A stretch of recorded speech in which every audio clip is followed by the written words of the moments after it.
Goeie. Het is eind juni, begin juli. Een bekend beeld van het Friesland om Reemakket van 2 maanden simmerwillen. Als het alle bergers ben je weend. En ik ken al die Duitsers, waaruit we tagalik us jild om vertjeien, de meesten zien als er geen auto's aankomen.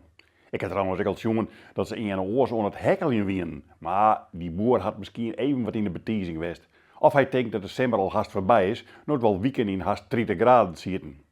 Warm genoeg. Maar ze ben hier en daar nog aan het klauwen. Tros zetten. De helft van de giele borden is alweer voort. En nog een week en dan staan er enkel nog borden die het ontschutten dat de oerheid hier en daar het spul vertut litten had. Maar oh wat mooi, er wordt tiegerhut werken om de bregen bij Twellingje weer zodanig op te knappen dat er weer een trekker doorheen kan. Simmerborrels die streamen de cafés uit. Een laatste handeltje en dan gauw naar het vleertuig in een oors heen. Narje die klimaatdwazen.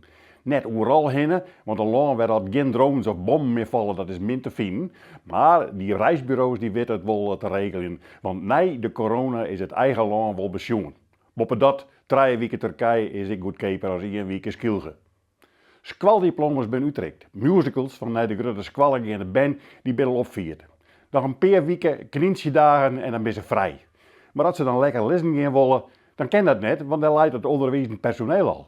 Denkend aan hoe ze in september het oplossen moeten, als er nog minder geld is en dus minder collega's binnen.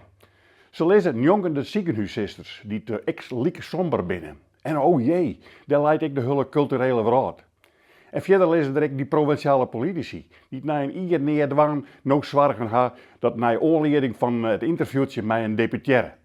Ik had dat vliegen weken in vakantiestemming justjes verkeerd inschatten. Deputaire Volkers die woer wat nijs en grutsdwang. Nou, dat wie aardig. Maar dan krijg je die lui die het eruit telt lezen, omdat er alle subsidies krast is, die krijg je dan nog niet. En die mag weer oranje. Pas dan kunnen wij ons deljen.